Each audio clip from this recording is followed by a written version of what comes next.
Causes and effects of the Mexican-American War. The United States and Mexico have enjoyed rich diplomatic, economic, and cultural relations for over 2 centuries. However, the two countries fought sometimes over territories, migration, trade, and even drug wars. The Mexican-American War of 1846 to 1848 was the first armed clash that the United States fought in a foreign land. At that time, Mexico was politically divided and lacked military preparation against the U.S. administration that focused on expanding its territories. The war left a scar on Mexicans, and they usually remember it as the U.S. invasion. The Americans, on the other hand, refer to the war as the Mexican-American War. The variations in the referrals stem from the varying views of the clash. The Mexicans believed that they fought to protect their territory from the greedy U.S. government, whereas James Knox Polk, the president of the U.S. at that time, blamed the Mexicans for initiating the war by preventing the annexation of Texas. The dispute between the U.S. and Mexico was caused by migration. In 1830, the Mexican government restricted immigration to Texas from the U.S. to limit the growing population of English-speaking settlers. The attempt to control the American settlers led to rebellion since the Americans had already outnumbered the resident Mexicans.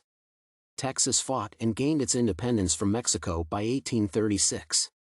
However, the Mexican government warned against annexing Texas and that it could lead to war. Nevertheless, the annexation processes were speedily initiated after Polk was elected as the President of the U.S. Polk pushed that Texas needed to be reannexed and the Oregon borders should be reoccupied. Mexico argued that its refusal to allow Texas annexation was purely for security reasons. The annexation of Texas to the U.S. would violate the 1828 border agreement, which recognized Mexico's power over the land.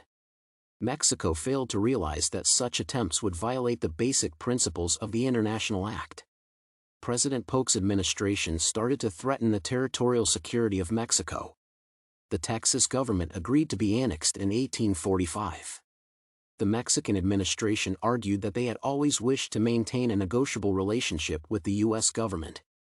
Approximately 1 month before the annexation of Texas, the Mexican administration stated that it would allow a commissioner to Texas from the U.S. to negotiate and settle the ongoing conflict in a reasonable, peaceful, and respectable manner, even though it was deeply offended by the actions of the U.S. on Texas territory. Nonetheless, the U.S. government declined the Mexican proposal of peaceful negotiation and even demanded the cession of New Mexico and California. The Mexican administration was only left with 2 alternatives: peacefully grant the U.S. its demands and show the world that it would always be a slave to the U.S., or refuse to give in to such decree and resort to war. Thus, in 1846, President Mariano Paredes declared that the Mexican government would resist the aggression started and sustained by the American government, which had brutally invaded its territories.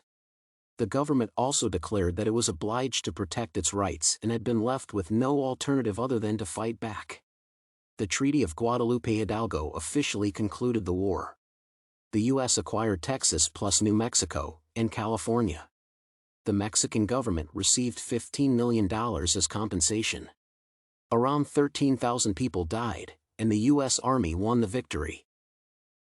Given the above decree by President Mariano Paredes, it can be concluded that Mexico did not declare war against the Americans but rather needed to protect its rights and fend off the aggressive invasion of the United States. Thus, from a Mexican perspective, the war was never due to greed or arrogance but a result of protecting its borders from U.S. invasion. Consequently, the Mexicans would refer to the war as the U.S. invasion.